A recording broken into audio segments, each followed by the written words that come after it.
Bonjour et bienvenue aux Instituts du Centre Franco, présentés en collaboration avec l'AFEMO, l'Association francophone pour l'enseignement des mathématiques en Ontario. Donc, je vous souhaite la bienvenue à cet atelier en mathématiques qui porte sur l'utilisation du matériel de manipulation pour aborder les régularités au cycle primaire. Évidemment, ça fait partie de notre domaine de l'algèbre et les régularités, c'est un des premiers contenus d'apprentissage, une des premières attentes qu'on voit dans ce domaine. Donc, je me présente, moi c'est Dominique Tremblay, je suis un consultant en éducation qui appuie les écoles un peu partout au Canada et à l'étranger et je collabore évidemment avec l'AFEMO pour la production de cet atelier. Donc, quels sont nos résultats d'apprentissage? À la fin de cet atelier, vous devriez pouvoir être en mesure d'utiliser le matériel de manipulation pour aider les élèves à reconnaître et d'écrire des régularités dans des séquences et aussi des motifs.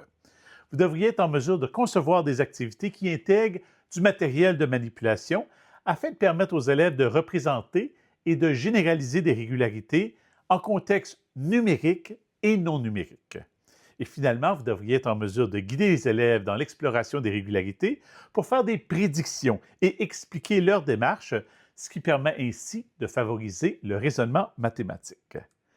Donc, je me présente, j'ai enseigné les mathématiques pendant plusieurs années et j'ai toujours tenté d'amener le matériel concret pour rendre les mathématiques plus visuelles et plus intéressantes pour les élèves.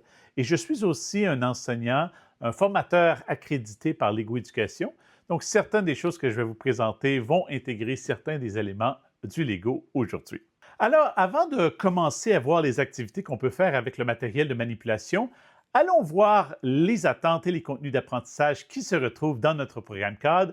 Commençant par le jardin, l'élève devrait être en mesure d'identifier, d'explorer, de décrire et de comparer, et même de créer et de prolonger des régularités de différentes façons en cherchant le motif d'une suite et en prédisant les termes suivants de la suite. Donc, ça commence dès le jardin.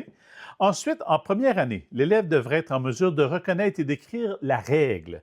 Donc ça, c'est super important. Donc, lorsque l'élève a sa suite qui contient une régularité, l'élève est capable d'exprimer la règle qui se retrouve derrière cette régularité, mais aussi que ça soit dans des activités quotidiennes. Donc, on trouve des choses qui font partie du quotidien de l'enfant. Ensuite, l'élève devrait être capable d'utiliser des suites qui utilisent des mouvements, des sons, des objets, des formes géométriques, des lettres et des nombres pour représenter les suites de différentes façons. L'élève devrait, on l'a dit, déterminer la règle pour prolonger une suite et faire des prédictions. Et finalement, l'élève devrait être capable de décrire des suites numériques comprenant des nombres naturels allant jusqu'à 50 et de représenter les relations qui existent entre ces nombres. En deuxième année, ça se ressemble beaucoup, sauf qu'on va un petit peu plus loin. Donc, l'élève devrait maintenant être en mesure d'écrire une variété de suites non numériques, toujours dans la vie quotidienne, de créer des suites à l'aide d'une variété de représentations, y compris des nombres et des figures géométriques, et d'établir des liens qui existent entre les différentes représentations. L'élève devrait être aussi en mesure de déterminer les règles pour prolonger des suites et faire et justifier des prédictions et trouver des termes manquants. Donc, à partir de la deuxième année, on commence à parler de termes manquants dans des suites représentées à l'aide de formes géométriques et des nombres, des suites numériques et non numériques. Finalement, l'élève, en deuxième année, devrait être capable de décrire et de créer des suites comprenant des nombres naturels allant jusqu'à 100 et de représenter des relations entre ces nombres. Et finalement, en troisième année, parce qu'on se limite au cycle primaire ici, l'élève devrait être en mesure de reconnaître et d'écrire des éléments et les opérations qui se répètent dans diverses suites numériques et non numériques, y compris des suites trouvées dans la vie quotidienne. Donc, vous voyez, le terme « la vie quotidienne » revient beaucoup parce que c'est très, très important que l'élève reconnaisse que des suites, il y en a partout. L'élève va créer des suites qui comprennent des éléments, des mouvements et des opérations qui se répètent à l'aide d'une variété de représentations, y compris des formes géométriques, des nombres et des tables de valeurs. Donc, en troisième année, c'est la première fois qu'on parle ici de tables de valeurs et établir des liens entre les différentes représentations. Donc, en troisième année, il va commencer à faire le lien entre sa table de valeurs et les autres représentations. Ensuite, il va être capable de déterminer et utiliser des règles pour prolonger des suites, faire et justifier des prédictions et trouver des termes manquants. Donc, ça se poursuit de la deuxième à la troisième année, le terme manquant, dans des suites qui ont des éléments, des mouvements et des opérations qui se répètent. Et finalement, toujours en troisième année, l'élève va être capable de créer des suites numériques qui comprennent des nombres naturels, cette fois-ci allant jusqu'à 1000. Donc, vous voyez que de première à deuxième à troisième année, on est passé de 50 à 100 jusqu'à 1000 et de trouver les relations entre ces nombres. On a parlé beaucoup, lorsqu'on a regardé les contenus d'apprentissage ensemble, de l'idée d'aller chercher des éléments de la vie quotidienne. Et on parle de matériel de manipulation, mais probablement le meilleur matériel de manipulation que vous pouvez avoir, ce sont les objets que l'élève a accès au quotidien. Donc, n'ayez pas peur d'utiliser les objets qui se trouvent dans la salle de classe, d'inviter les enfants à amener des objets ou même à trouver des suites, des régularités dans les objets qui sont déjà là. Je vous donne un exemple ici, ma chemise. Il y a des régularités dans cette chemise. Il y a des choses qui se répètent selon un motif. Et je pense que si l'enfant peut réaliser que les régularités, ce n'est pas seulement dans la classe de mathématiques avec le matériel de manipulation, on est très, très gagnant. Que ce soit dans le cours de danse, dans le cours de musique où on a beaucoup de régularités, ou même dans le cours de sciences, l'élève va probablement découvrir des cycles, des éléments dans ces concepts scientifiques où on a des régularités. Je pense par exemple au cycle des saisons. Il y a une répétition qui se produit, on a un motif. Donc, je pense que ça peut être très, très bénéfique pour l'enfant de réaliser que ce n'est pas seulement dans le cours de mathématiques que l'on retrouve les régularités. On pourrait acheter du matériel spécifique pour les régularités, mais vous allez voir qu'avec le matériel de manipulation qui se retrouve déjà dans votre classe, il y a plusieurs choses qui peuvent être utilisées, qui sont très, très utiles. Vous voyez ici, on parle de pièces de monnaie, on parle de jetons, de dominos, même des figures en 3D ou des solides géométriques, des masses, des réglettes cuisinières. Tout ce matériel peut être utilisé pour représenter des régularités et c'est du matériel qui est aussi utilisé dans les autres domaines. Maintenant, pendant notre atelier aujourd'hui, on va se concentrer sur des éléments plus spécifiques au domaine de l'algèbre et plus particulièrement des régularités, mais vous allez voir qu'à mesure qu'on découvre comment ça fonctionne, il y a plusieurs des choses qu'on utilise, qu'on prend pour acquis, que ça pourrait être pour, par exemple, les solides géométriques, les figures en 3D, on pourrait penser, bien, ça c'est pour notre unité de géométrie et de mesure.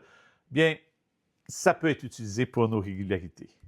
Un autre élément que je vous recommande, c'est l'ensemble 6 briques. Vous savez que je suis un gros fan de l'ensemble 6 briques, qui est un ensemble qui contient 6 briques colorées, très peu dispendieux, à environ 1 $ la brique, donc 6 $ par ensemble. Et si chaque enfant a un ensemble 6 briques, ça permet aussi de créer des régularités. On va en voir quelques-unes pendant la formation aujourd'hui. Et ça permet de faire des tonnes d'autres activités aussi. Si vous cherchez activités 6 briques en ligne, vous allez voir qu'il y en a plusieurs. Donc ça, c'est vraiment un ensemble peu dispendieux qui permet de faire beaucoup. Vous voyez ici à l'écran les fameuses 6 briques. Ce sont 6 briques de Duplo de 2 par 4, mais ça permet de faire différentes choses. Un des éléments que j'aimerais porter votre attention, c'est la différence entre attributs et caractéristiques. Donc, lorsque je prends un objet ici, disons par exemple que je viens chercher des petits animaux ici en caoutchouc qui sont vendus par les magasins de matériel de manipulation. Ça pourrait être les dinosaures, ça pourrait être les animaux. J'ai vu des petits oursons aussi. Il y a plein de choses comme ça qui permettent aux enfants de faire des régularités. Si on prend ces objets-là, super intéressant, quand on parle de différence entre caractéristiques et attributs, par exemple, ici, un des attributs qui est évident, c'est la couleur. Donc, la couleur serait l'attribut, jaune, bleu et rouge serait une caractéristique de l'attribut couleur. Donc, l'attribut est plus général, la couleur. Chacun des éléments qui font partie de cet attribut, donc chacune des couleurs, est une caractéristique. Donc ça serait un exemple. Un autre exemple, j'ai ici certains de mes animaux qui sont sur 2 pattes, comme celui-ci, et j'en ai d'autres qui sont sur 4 pattes. Donc, si on voulait regarder attribut versus caractéristique, bien, le nombre de pattes, l'expression le nombre de pattes, ça serait l'attribut, tandis que 2 pattes et 4 pattes seraient des caractéristiques qui font partie de l'attribut nombre de pattes. Un autre exemple, si je prends du Lego, par exemple, je pourrais avoir du Lego qui est transparent versus du Lego qui est opaque. Donc, la transparence serait l'attribut. Transparent et opaque seraient les deux caractéristiques qui correspondent à l'attribut transparence. Et pourquoi on parle d'attributs et de caractéristiques lorsqu'on est en train de faire les régularités? C'est que lorsque l'élève va faire ses suites, d'utiliser les attributs et les caractéristiques, c'est ce qui va permettre de créer un motif de base pour la suite. Et malheureusement, souvent, les élèves vont pour l'attribut qui est le plus simple, qui est la couleur. Mais j'aime ça amener les élèves à penser à d'autres attributs et d'autres caractéristiques. Maintenant, le matériel de manipulation qui est évident pour faire des régularités et des suites seraient les blocs logiques. Donc, vous voyez que les blocs logiques, ce sont des blocs qui sont spécialement faits pour avoir des attributs et des caractéristiques. Et allons voir un petit peu quels attributs on trouve dans les blocs logiques. Donc, dans les blocs logiques, vous allez voir qu'un des premiers attributs, c'est la couleur. Regardez les blocs qui sont à l'écran. On a le rouge, le jaune et le bleu. Donc, ça nous donne 3 caractéristiques pour l'attribut couleur. Ensuite, on a un autre qui est évident, c'est la forme. Donc, vous allez voir que dans votre ensemble, il va y avoir des triangles, des hexagones, des carrés et des rectangles et des cercles. Donc, ça nous donne ici 5 formes. Donc, la forme serait l'attribut et les caractéristiques seraient triangle, hexagone, rectangle, carré et le cercle, ou dans ce cas-ci, c'est plutôt le disque. Un autre attribut que vous allez voir, c'est la taille. Donc, pour chacune des formes, il va y avoir 2 tailles, grand et petit. Par exemple, on va avoir des grands cercles, des petits cercles, des grands triangles, des petits triangles. Donc, l'attribut ici serait la taille. Petit et grand seraient 2 caractéristiques en lien avec l'attribut taille. Et finalement, dans cet ensemble, il y a un autre attribut qui est l'épaisseur. Donc, si vous regardez bien, il y a certains des blocs logiques qui sont épais, alors que d'autres sont minces. Donc, l'épaisseur serait l'attribut, épais et mince seraient les 2 caractéristiques en lien avec l'attribut épaisseur. De l'autre côté, on a les blocs mosaïques, aussi appelés les blocs formes. Donc, j'en ai quelques-uns ici. Laissez-moi les sortir.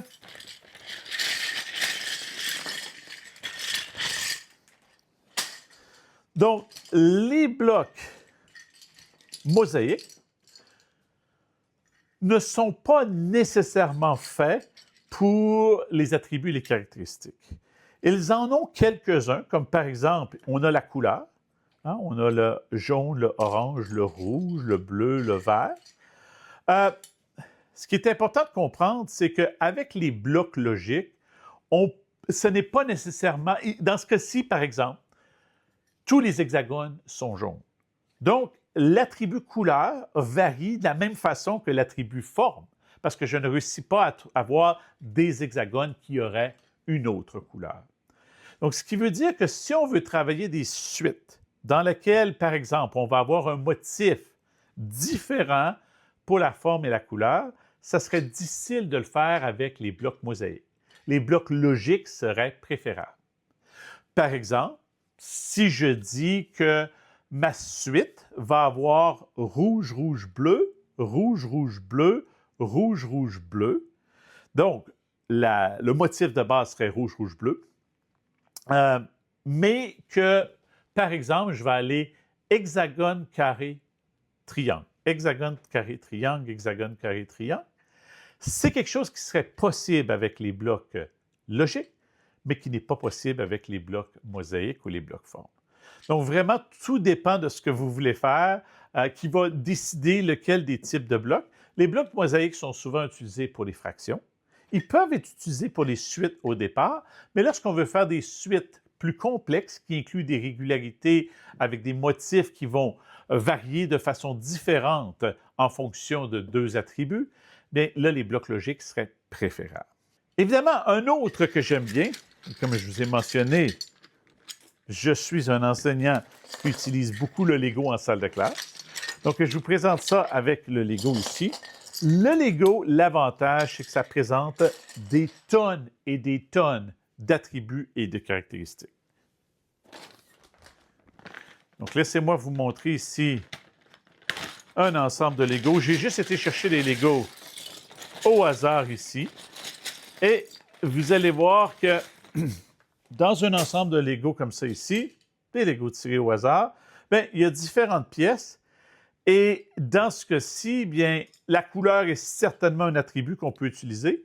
Mais par exemple, j'aurais aussi la longueur. Donc, si je commence à trier un petit peu les Legos, je vois facilement que ces pièces-ci, elles sont longues.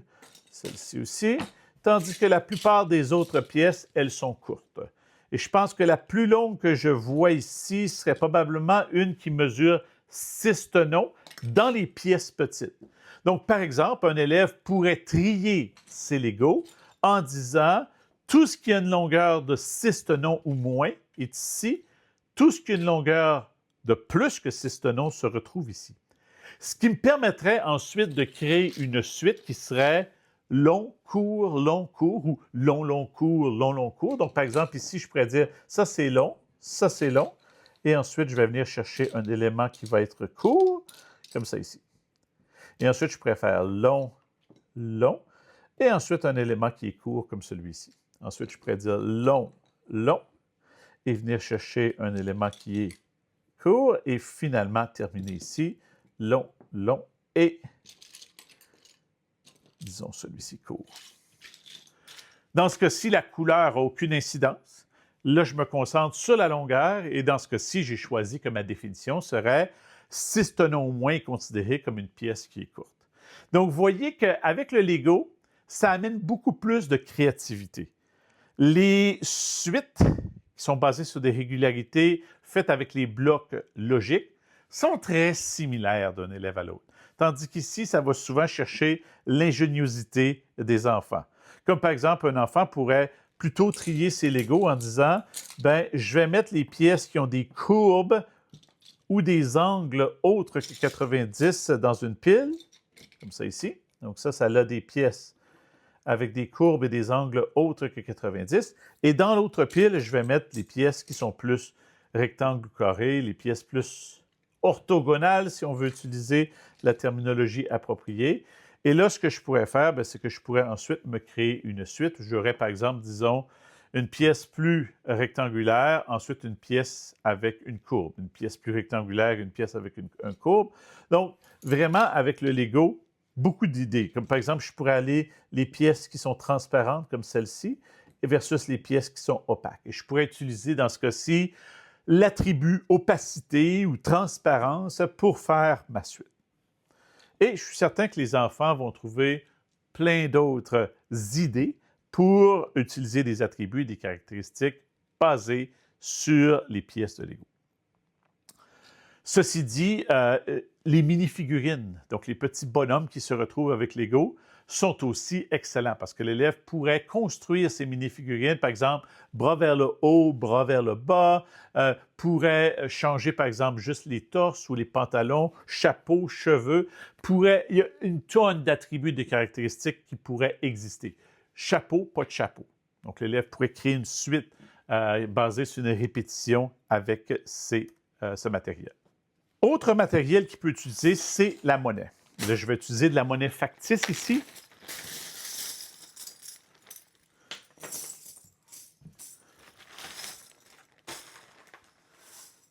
Donc, on pense toujours ici en termes d'une régularité.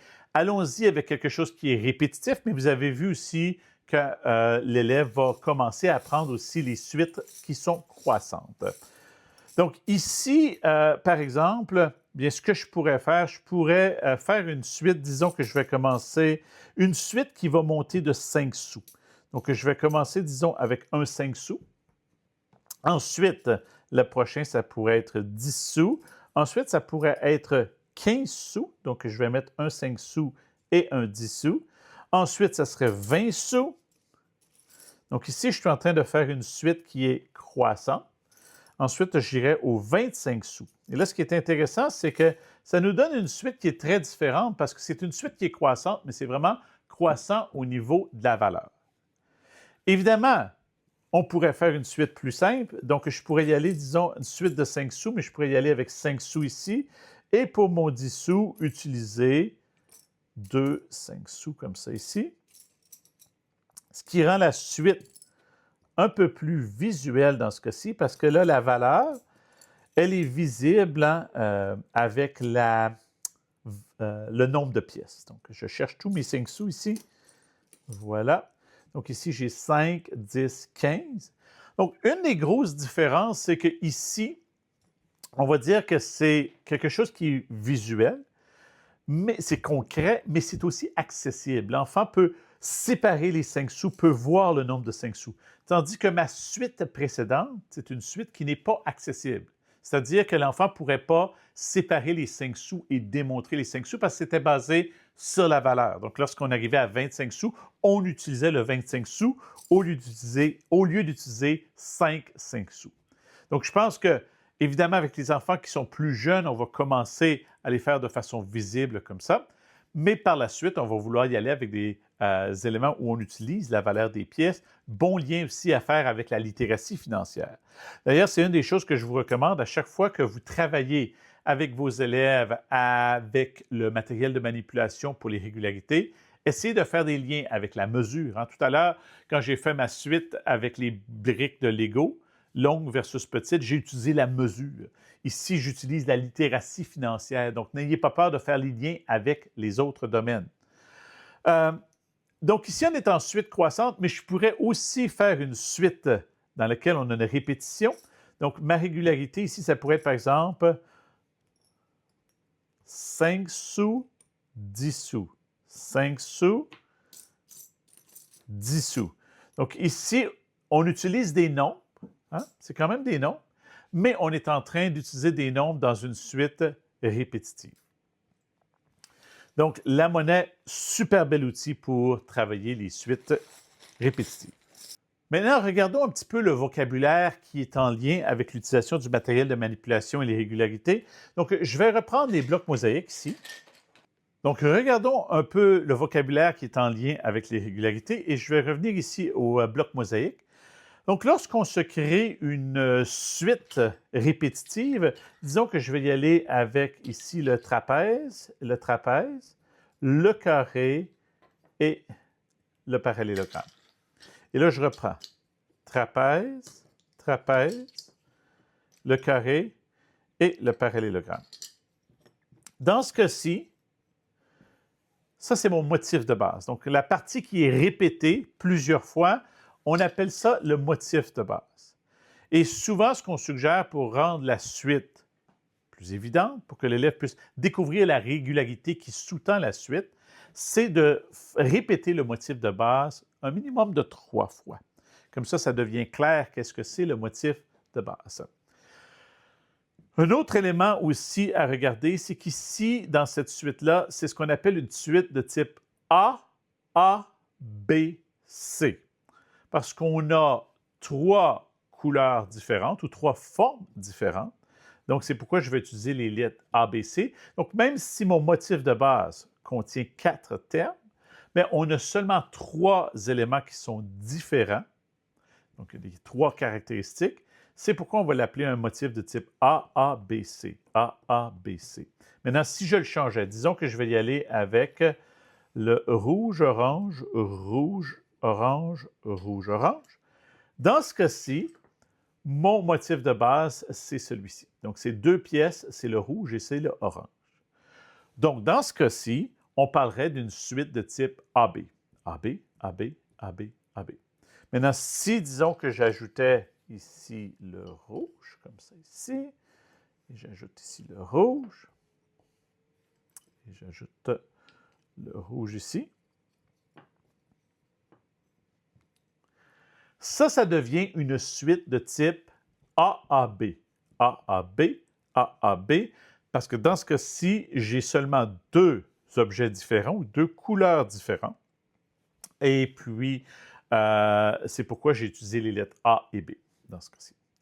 Donc, lorsque je regarde la suite ici de gauche à droite, donc disons que j'ai le carré orange et ensuite les 2 trapèzes rouges. Donc, ici, disons que ça, on va l'appeler le premier rang. Donc, j'ai ici, ça, ce sont tous mes termes, mais chacun des termes, on lui donne un rang. Donc, au premier rang, deuxième rang, troisième rang, quatrième rang, cinquième rang, sixième rang, septième, huitième et neuvième rang. Évidemment, si on poursuit la suite, bien, on va avoir d'autres rangs. Donc, chacun des éléments est un terme. Ce qu'il faut faire attention, c'est que parfois, disons que j'ajoutais ici quelque chose comme ça.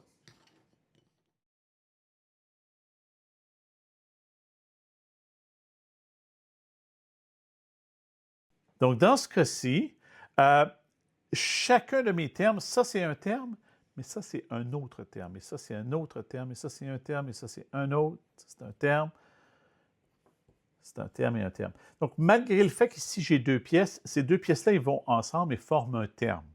C'est-à-dire que si je regarde ma suite, ça va être orange, rouge, rouge, orange, rouge, rouge, orange, rouge, rouge. OK?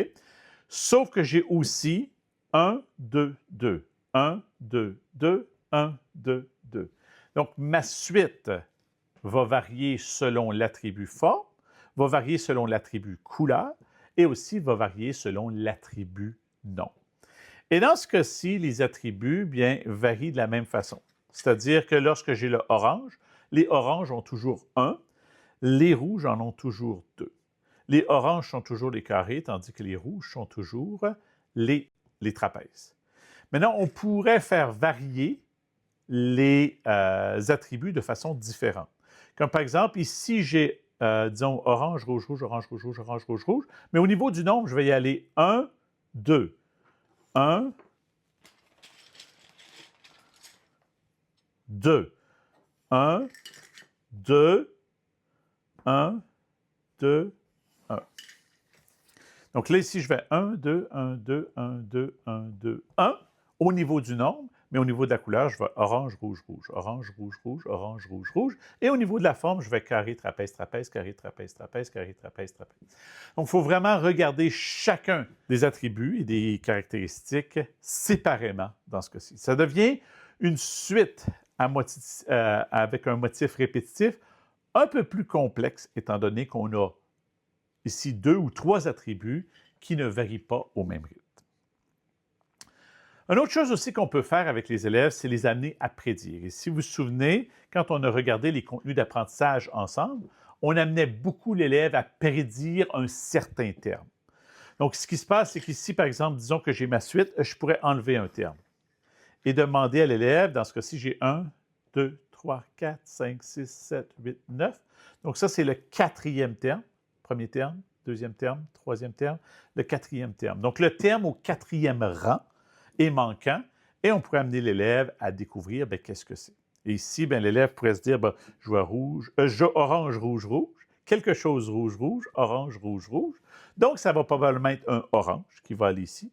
Mais lorsqu'il regarde le nombre, on a 1, 2, 1, je ne le sais pas. 1, 2, 1, 2, 1. Donc ici, 1, 2, 1, je ne sais pas, 1, 2, 1, 2, 1. L'élève va réaliser, c'est toujours 1, 2, 1, 2, 1, 2. Donc, ici, on revient à ça. Donc, c'est bon de pratiquer les élèves en enlevant un terme. Si j'y vais plus simple, disons que j'avais tout simplement cette suite, orange, rouge, rouge, orange, rouge, rouge, orange, rouge, rouge, je pourrais enlever ce terme et demander de trouver le terme manquant. Évidemment, une autre façon de le faire, c'est de poursuivre ici la suite. Donc, disons que j'enlève ce bloc ici et demander aux élèves, vous avez une première partie de la suite ici, essayez de trouver quel est le motif de base et ensuite, poursuivez la suite. Parce que si l'élève va découvrir orange, rouge, rouge, orange, rouge, rouge, orange, rouge, et c'est un rouge qui va devoir aller à la suite. Une autre chose qu'on peut faire aussi, et ça j'aime bien ça, c'est le début de la suite. Donc on pourrait enlever le premier terme. Donc là ici, l'élève doit tenter de prédire mais quel serait le terme au premier rang à partir de ce qui est vu ici. Ça, c'est dans le cas des suites qui se répètent. Maintenant, une des choses que j'aime bien faire aussi, c'est que souvent les élèves vont avoir tendance à aller avec l'attribut qui est le plus simple, qui est la couleur. Moi, ce que j'aime bien faire, c'est que pour rendre la vie un peu plus difficile aux enfants, c'est leur donner par exemple, des blocs mosaïques, ça pourrait être des briques de Lego, toutes sortes de choses. Donc, je leur fournis les briques comme ça ici.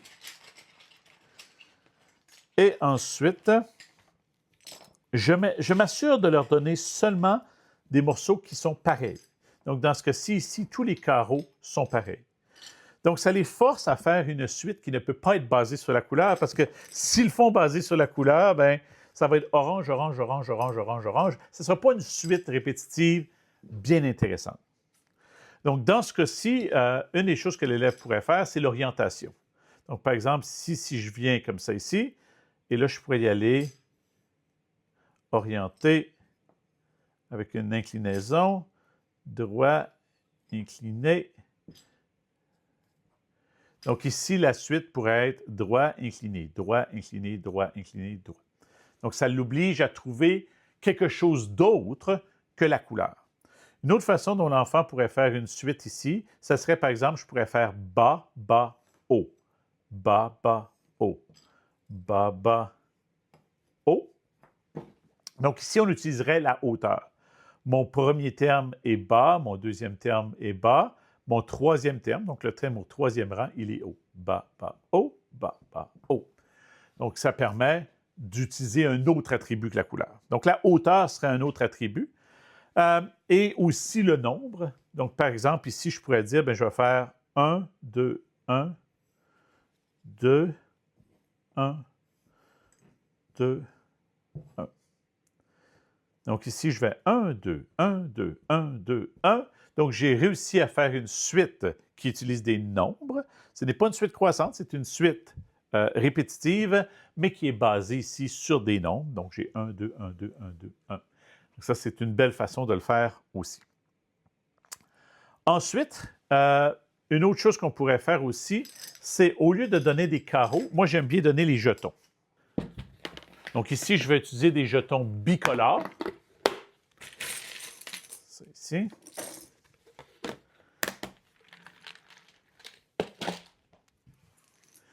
Donc, jetons bicolores. Je pourrais aussi donner des jetons qui ont une seule couleur, parce qu'ici, l'élève pourrait utiliser la couleur pour faire sa suite répétitive. Donc, il pourrait, par exemple, aller rouge, bleu, bleu, bleu, rouge, bleu, bleu, bleu. Donc, ça pourrait être une façon de le faire avec la couleur.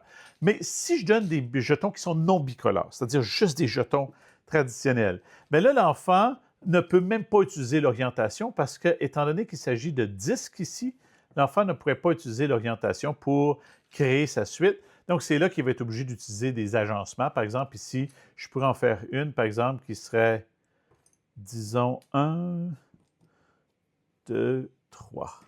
1, 2 et 3. Évidemment, une des choses que j'encourage beaucoup les élèves à faire aussi, c'est de bien séparer les termes pour que ce soit évident. Quand c'est trop collé, parfois, c'est difficile à bien voir. Mon premier terme, mon deuxième, mon troisième, quatrième, cinquième, sixième. Donc, c'est difficile de voir les termes pour ensuite déterminer le rang.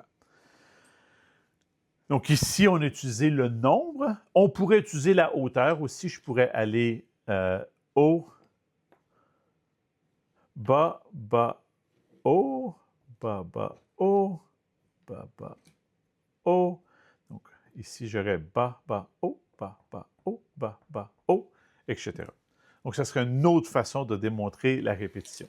Donc, vous voyez qu'en utilisant du matériel varié, bien, ça permet à l'élève de démontrer qu'il comprend bien comment faire les suites. Si je reviens au Lego aussi, une des choses que j'aime bien avec le Lego, c'est qu'il y a tellement d'attributs que ça amène l'enfant à réaliser qu'on peut faire une suite, complètement ignorer tous les attributs sauf un attribut. Donc, par exemple, si je me prends ici une poignée de Lego, et disons que je vais y aller avec la couleur. Je pourrais, par exemple, ici, dire j'ai jaune, bleu, bleu. Ensuite, jaune, bleu, bleu. Ensuite, jaune, bleu, bleu.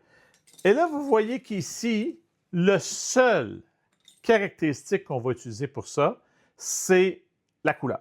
On oublie tous les autres attributs et toutes les autres caractéristiques. Et c'est correct, c'est tout à fait correct, c'est tout à fait permis de faire ça. Et si je reviens à mes 6 briques, bien, les 6 briques, avec seulement 6 briques, c'est difficile pour l'élève de faire une suite seule, parce qu'on a quand même juste 6 briques. Mais ce que l'enfant peut faire, c'est qu'il se place avec un partenaire. Donc là, ça lui donne 12 briques au total et ça devient plus intéressant pour se faire une partie, un motif de base. Donc, par exemple, ici, disons que je pourrais faire vertical, horizontal, horizontal, vertical, horizontal, horizontal, vertical. Donc, ce serait possible de faire une suite. Et il y a énormément de suites qui peuvent être faites. L'avantage aussi, c'est qu'on pourrait même y aller en hauteur. Donc, par exemple, ici, je pourrais faire une suite qui serait 1, 3, 1, 3, 1, 3, etc. Donc, ça, c'est l'idée d'utiliser les fameuses 6 briques. Maintenant, j'aimerais aller voir aussi qu'est-ce qui existe en avant les maths, parce que une des choses qu'on veut, c'est que l'élève puisse réaliser que lorsqu'on découvre le motif de base d'une suite, bien, on peut l'appliquer à une autre suite en utilisant d'autres attributs et caractéristiques. Par exemple, ça vient de en avant les maths. Et on parle ici là, de mouvement. Donc, on a clac, boum, boum, clac, boum, boum, clac, boum, boum. Donc, ici, on peut facilement découvrir qu'on a nos différents rangs. Vous voyez, les rangs sont bien indiqués, 1, 2, 3, 4, 5, 6. Et pour chacun des rangs, bien, on a un terme qui est soit clac ou boum. Et on réalise que notre motif de base, c'est clac, boum, boum, parce que ça se répète 3 fois. Et vous voyez, comme je vous ai dit, on essaie de le répéter, le motif de base, 3 fois pour rendre la suite plus évidente et permettre à une personne de découvrir la régularité. Mais là, ce qui serait intéressant, c'est tenter de, j'appelle ça traduire ou de transposer cette suite avec cette régularité-là à d'autres matériels. Donc là, on utilise les sons, et les sons, c'est super, ou les mouvements, parce que ça vient de la vie courante. Mais là, je pourrais, par exemple, la reproduire avec les jetons. Donc, à chaque fois que j'ai clac, disons, je vais utiliser le bleu, et à chaque fois que j'ai boum, je vais utiliser le rouge. Donc, ça pourrait être clac, boum, boum, clac, boum, boum. Donc là, je suis en train de transposer ma suite qui utilisait les sons pour que ça devienne une suite basée sur la couleur. Donc, amener les enfants à transposer, ça pourrait être aussi des mouvements.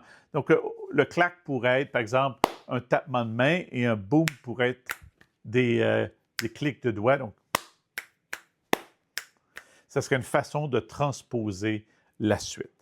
Donc, je vous invite à aller voir en avant les maths. Je vais vous amener sur le site ici.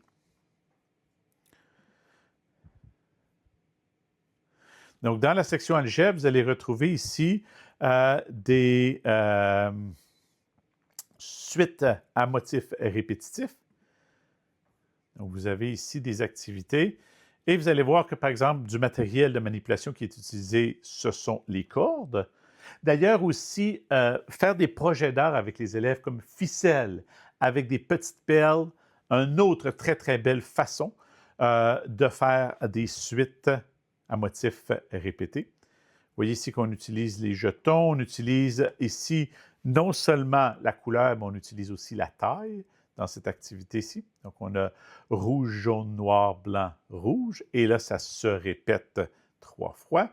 Donc, je vous invite à aller voir ce qui se retrouve en avant les maths, parce que vous allez voir que beaucoup de choses qu'on a discutées se retrouvent ici, incluant, par exemple, ici, les mouvements avec les mains, les mouvements avec le corps. Donc, ça permet aussi de faire bouger les enfants. Et vous avez aussi les suites à motifs répétés ici qui utilisent les blocs mosaïques. En fait, ici, vous voyez qu'on commence aussi les suites à motifs croissants. Donc, vous voyez qu'on a utilisé les blocs mosaïques ici, et c'est croissant parce qu'à chaque motif, on ajoute quelque chose. Dans ce cas-ci, à chaque motif, on ajoute un bloc orange. Donc, la ressource en avant les maths, une très, très belle ressource pour aller découvrir ces concepts. Donc, j'espère que ça vous donne un bel aperçu de ce qui est possible de faire avec le matériel de manipulation pour aller couvrir nos régularités. N'oubliez pas que les enfants à cet âge vont faire des suites à motifs répétés et vont faire aussi des suites à motifs croissants. Et en utilisant une variété de matériel, bien, ça nous permet de mieux comprendre les régularités dans des suites. N'oubliez pas aussi de bien faire la distinction entre attributs et caractéristiques pour ensuite déterminer quel est le motif de base de la suite. Donc, c'était Dominique Tremblay avec vous pour cet atelier de mathématiques. Je vous rappelle que c'est un institut dans le cadre des instituts du Centre Franco, mais aussi c'est une collaboration avec l'AFEMO. Et je vous rappelle que l'AFEMO offre 2 conférences virtuelles par année. Donc, si vous n'êtes pas membre de l'AFEMO, je vous invite à en devenir membre parce que vous allez avoir accès non seulement à ces 2 conférences virtuelles, mais aussi avec un site web qui a plein de ressources exclusives.